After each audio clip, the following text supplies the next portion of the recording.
Listen to the Vibes. Welcome, everyone, to another episode of Listen to the Vibes. And I have here the lovely Miss Naomi Grossman. She is an actress, probably best known as Pepper in American Horror Story. I appreciate your time, and this is all about you. So tell us a little bit about you.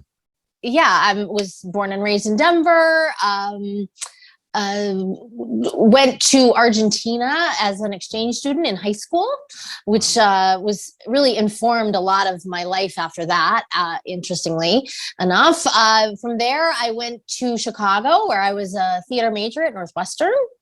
And 4 years of Chicago Winters, and I was done. I came straight to LA. I had a boyfriend at the time. Of course, that lasted 5 minutes. But he's kind of the reason I went west as opposed to east, where most theater kids would go, to New York. Yeah, he was a PA on Friends, which at the time was as close to being, Steven Spielberg as you could get. Oh my God, you get Jennifer Aniston coffee? Holy crap. You're basically made it, Anyway, that's how I saw it. So in any case, he got me out here, which was a good thing. But that was a long time ago. I've been here ever since. And, yeah, it's home now. Were you drawn to horror type movies, or you were just kind of brought into that world? Yeah, I joke that I slipped and fell into horror. Was never drawn to horror per se, but I was always drawn to big characters. So, it's interesting, in my sort of time here in LA, and even before that, in Chicago, for example, I was in some shows, some kind of underground shows, called Cannibal Cheerleaders on Crack, and Shannon Doherty shoots a porno. I played Tori Spelling, of course. Really kind of over the top character work, the kind of stuff you'll see on SNL. You know what I mean? Just bigger than life characters. And that's really what I honed. I spent a lot of time at the Groundlings Theater here, which is kind of for a while, it was really just sort of this SNL factory, Phil Hartman, Lisa Kudrow, Kristen Wiig, Melissa McCarthy, Will Ferrell, Elvira, Pee Wee Herman, Pat. Pretty much everyone but Toon Says the Cat came out of the Groundlings, So, and that's sort of how I fancied myself. I was the 2 to 3 minute sketch comedy girl. I have an amazing wig collection, and I've got all the, voices, and I can, really transform myself, which is what you need to do if you're playing, 5 to 10 different characters on a Saturday night in live TV. And that's really what I always sort of dreamt of doing. Of course, that didn't really happen for me. However, the same skill set obviously lends itself very well to, Pepper. It's interesting because I swear I've played every character under the sun, except or I should say, prior to Horror Story, I'd pretty much done every wackadoo character you could possibly conceive of. And this was just oh, yes, of course, that's going to be the role for me. I'd done everything else, I kind of, and when I say I've done everything else, I mean, listen, no one had seen me prior to Pepper, but, there was 100 people every Sunday night that would see me at the Groundlings, or, you know what I mean? We probably only got maybe 15 to 20 at the at Cannibal Cheerleaders on Crack. But anyway, you get the idea. I often say that comedy and horror, they're really, they work well together. They're kind of simpatico. Like you can, like when you think about it, some of these horror icons, like, you know, Freddy Krueger. I mean, he's kind of hilarious when you think about it. Like, Yeah. like he's like a big character, like burnt face with like grazer gloves. You know, there's nothing terribly grounded or realistic about it, thank God. And so, you know, I think Pepper was kind of one of those characters where I was able to bring a lot of my, you know, improv comedy chops. It was just a matter of really just sort of dialing me down. Like I'd always sort of gone all the way up, you know, for the laugh. But this was sort of a matter of reading the room, you know, sensing the tone of the show and matching my energy to it. So, you know, let's face it, I'm working alongside, you know, Jessica Lange and Sarah Paulson and Kathy Bates and some real heavy hitters. And so, you know, you want to play in their sandbox, not the other way around. So yeah, but it's interesting how, you know, comedy and drama are not always all that far off. Like, you know, that same fall down the stairs is hilarious when it's a banana peel and, you know, the person gets up and, you know, but it's not funny if they die. You know what I mean? Like, so you really kind of, it's, how does that pratfall go? Like, how does it all end up? Your character in American Horror Story, granted, you didn't have a lot of dialogue, but you still brought a lot to that character. Because of that, I think that takes a lot of talent when you are given less actual speaking parts, but still be able to convey some feeling in something from a character. From that, did you find that you got more attention from other directors and projects? Yes, certainly. I mean, like I said, I wasn't on people's radar when I was, you know, performing for 100 people down on Melrose Avenue at the Groundlings. I only had so many eyeballs on me, you know. Whereas Horror Stories got just like, I mean, how many million people tune in every Wednesday? Like, it's, you know, so obviously I was able to garner some attention, especially, I mean, my goodness, like, for example, IMDb, which is, as you know, the database that sort of ranks one's popularity online. I went from like 93,000, that is my star meter, which basically implies like I have a pulse in Hollywood. Like, but that's about it, you know. And I shot up that very first week. I went from 93,000 to 3,000. And so meaning I had that many people Googling me, like, who is that little creepy creature that I just saw on my TV set, you know? And then from the next week, that's probably even more remarkable because I went from 3,000 to 300. At that point, I'm basically sandwiched between Brangelina. You know what I mean? Like, it's, oh, wow. Yeah, because that 3,000 to 300 is a much more competitive, you know, now I'm up with like major names. I did, I do have the distinctive honor of saying that I actually made number one on IMDb. Wow. Yeah, which was, I mean, listen, I was in one of the hottest shows on TV at the time and wore a basically naked dress to the red carpet. Like, that's how you do it. Yeah. But yeah, so for sure, to your point, obviously I got some eyeballs on me. But yeah, I mean, as far as what you're saying about doing, you know, it being harder to when you don't have a ton of dialogue or whatnot, that may be true. I think the fact is, if I may say so, I think the casting is who really needs to be given all the props. Yeah. I mean, obviously, because they cost me, but so I am a little biased.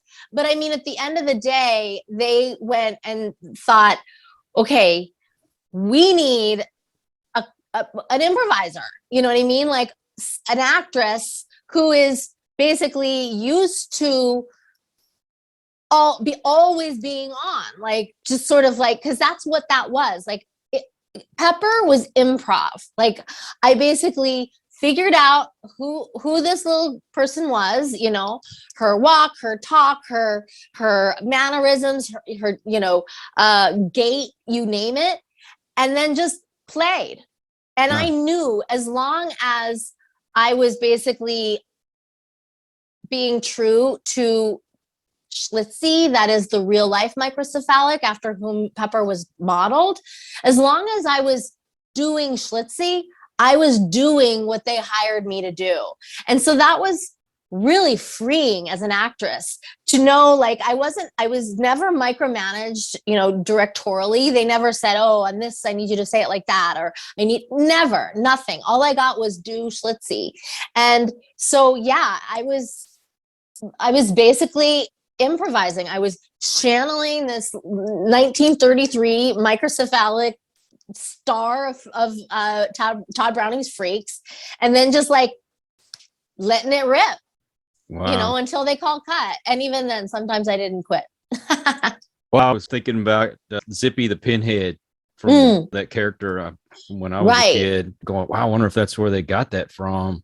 You said it, the casting on that show was really amazing. The fact is, people don't realize it, but there is someone at FX hired to watch social media and, you know, pay attention. Who's getting the likes? Who's getting the hits? And, oh, it sure looks like, you know, Pepper's what's up. People are watching for Pepper. And so they want to give people whatever they want. You know what I mean? There's a reason, like, Norman Reedus is never going to die on Walking Dead. Like, it's not a mystery. You know what I mean? Like the population of, like, you know, middle-aged women in the world would riot if something were to happen to him. So, you know, the fact is, you know, so I did my part, but, you know, the fans did theirs, and thankfully the network was paying attention.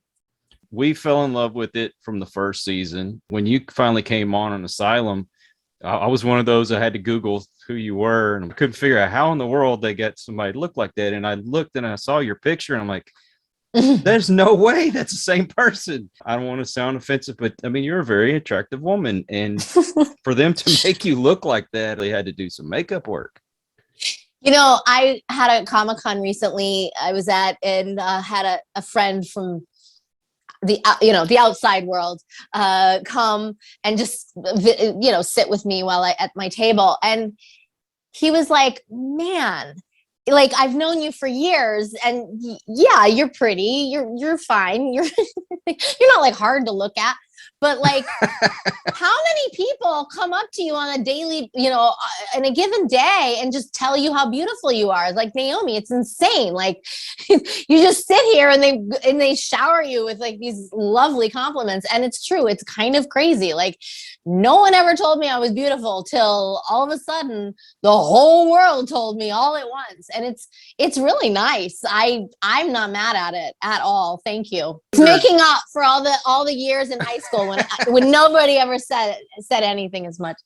For them to make you look like that, did you worry that might hurt your career in the long run?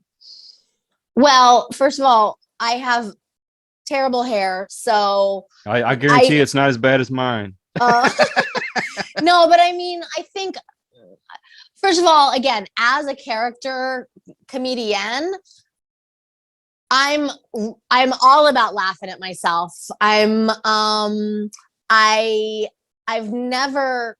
definitely not one of those actresses trying to be pretty. If anything, it's worked out the other way for me, right? For me, by virtue of being so ugly, people are constantly complimenting me for being pretty. So, yeah, I've always, I mean, even since I was like was a little girl, like playing house or doctor, you know, I always wanted to be like the evil stepmom or the, you know, the Corilla Deville, like the villains, the like kind of ugly ones, the ones with like the dark underbelly. Those are the roles that always sort of appeal to me. Like, I don't know, I guess, but I'm also realistic. At the end of the day, you know, when I first moved out to Hollywood, I looked at all these gorgeous girls and I was like, you know what? I'm never going to get those parts. Like, and it's not that I'm, you know, I'm not pretty, but it's like, if they want a beautiful girl, they will throw a rock and hit like a dozen here. Like, so there's just no point in me even trying for that. I might as well just do me. And me is like an extreme character with crazy hair, which you can shave if you know, pay me enough. Like, I'm, you know, I have things to bring to the table that, you know, those pretty girls don't actually. Like, you know, if you need a character, an extreme character actress who with improv skills, who and theater background, you know, that and you name it, I'm your girl, you know. But and yeah, if you want to make me pretty, you know, I can clean up, like, you know. What else do you have going on? I was lucky enough to work recently on the new Horror Stories spinoff series. I kept myself busy writing my new solo show. I have a couple one-woman shows that I did prior to Pepper even. And this one is a perfect companion piece. It's the third in the trilogy that, you know, recounts the evolution of Naomi Grossman. It's this will sound familiar. It's a anthology anthology series of autobiographical tales of self-compromise, aptly titled American Horror Story. So that's WHORE. Oh, okay. But the horror in this particular case is not promiscuous. That actually was in the last solo show. That was Carnival Knowledge. This horror refers to me being a hustler horror. Okay. But, you know, American Hustler Story doesn't have quite the same ring. True. But in certain definitions, you'll see, you know, hustler horror, they're similar. You know, someone who's willing to do basically whatever they got to do to get what they want. And that's me. I, from the odd jobs I've held to my even odder taste in mates, I've hustled the entire way. So, yeah, I think it's going to be a really fan-friendly show. It's you know, fans will get to meet me pre-Pepper, post-Pepper, becoming Pepper. I mean, it's a whole it's fun. I mean, I just know the receptions I get at Comic-Cons when I sit in front of a crowd and do a Q&A. I can only imagine how they're going to take to you know, 80 minutes of actual curated stories. Like, you know, it's going to be great. It's really a matter of how and when and where and all that, which I can't tell you. I don't know, but I know the avalanche is coming down the mountain. It is happening. It is written. It is memorized. It is blocked. It's just a matter of, you know, the idea is that it'll go to it'll be produced somehow as a 1-hour comedy special on some streaming platform. That's my dream. Okay. How that happens is yet to be determined, but we'll get there. Oh, you're going to get there. You're going to get there. Of course. I hope to get there this year, but this became the year that we just left the house. You know what I mean? Like, yeah, I mean, it's baby steps, right? I mean, last year we didn't even do that. This year, now we're like, I'm at parties again. And like, like there's, you know, it's like, wow. So yeah, next year this will happen next year. That's Like, okay. what else do you like to do outside of the whole acting and everything? Well, I'm a avid yogi. I Ah, go to yoga every day. And yeah, it's a bit of an obsession. but that's okay. It's good. Yeah, Good I obsession. mean, listen, of all the things that I could obsess over, it's, it keeps me fit, it grounds me, no, I mean, it's great. But yeah, I've been practicing diligently for about 22 years. Okay. And yeah, I mean, I don't, I can literally feel like before I practice for the day, like I just don't even like that lady. Like I'm a better person after I've, just centered myself and breathed and just worked it out. Like I'm a whole other person. So it checks a lot of boxes for me. It's not just exercise. It's therapy, it's diversion, it's I mean, yeah, it's so that I do a lot of. I am very social, so I love to go to parties. I love to go to the theater and go to movies and go to screenings, and I'm pleased to say that that's finally back. And I love to travel. I've been very fortunate to do a lot of that in my life. I mentioned that I lived in Argentina. Since then, my dad actually, he lives there. So which is interesting because it's totally coincidental. My going and his going have actually nothing to do with each other. Wow. But that's a whole other story. You'll have to see it in the show. But yeah, so when I can travel internationally, I'm all over it. Although I also love to travel domestically as well. I've been to Texas, I think 3 times just this year alone. Really? Yeah, I was at the Houston Horror Film Festival. Okay. I unfortunately missed that. Yeah, you were the only one though. I mean, I'm it was pretty sure. packed. It was amazing. I was almost in culture shock because this was like one of the first cons I'd been to since the pandemic, and all of a sudden it was like, oh my god, where all these people come from? That was fabulous. Then I went to a con in Brownsville, Texas. Down in the valley. Down in the valley. Yep. Can't get too much further down.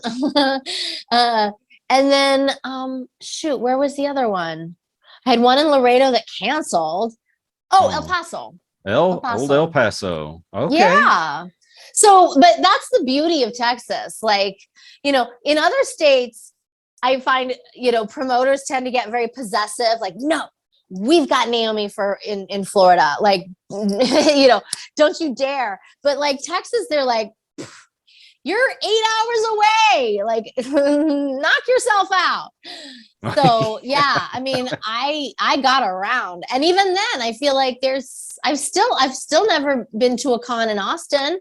Well, never done Dallas. Here. I do. Do you have any advice that you'd like to give to folks out there if they want to get into, just chasing their dreams in general? Okay. Yeah.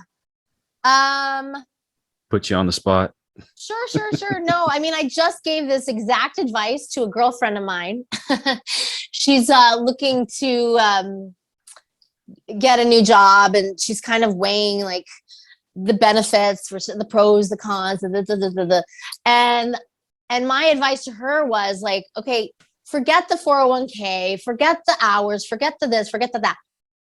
What do you think of the actual work, right? The what you're going to be paid to, what you're going to be spending your time doing, because your time is your most valuable asset ever. So, people, I think often, especially those getting into entertainment, are seduced by, the red carpets and the magazine spreads and guess what? None of that is guaranteed. You could work in this industry forever and never do any of that. You got to be thinking about what you're going to be doing day in and day out. And does that appeal to you? Does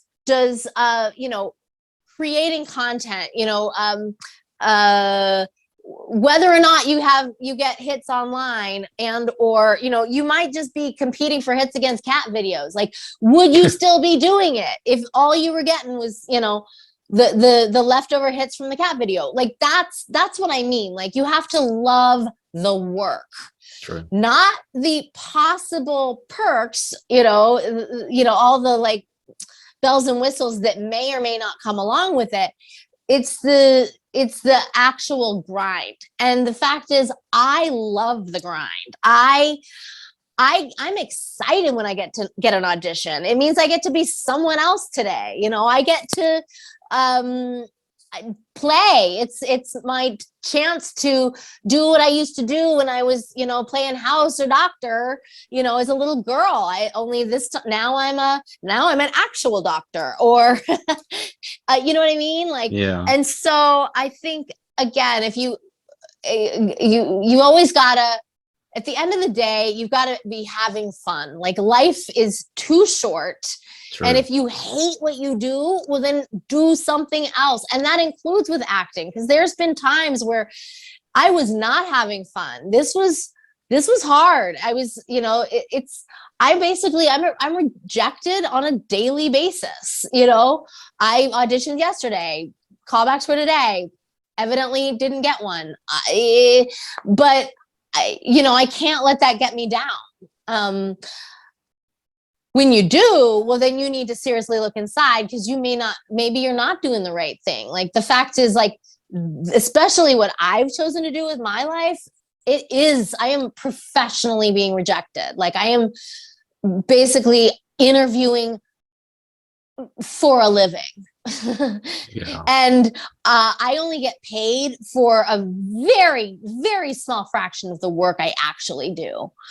So all the more reason why I better love it, Yeah. And again, love the work, not, the fan art that you may get, or the, podcast that may come of it.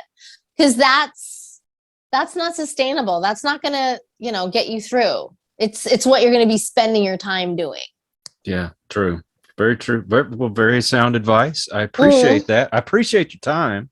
Of course. Thank you for coming on. And I also want to thank everyone that's either watching or listening to us.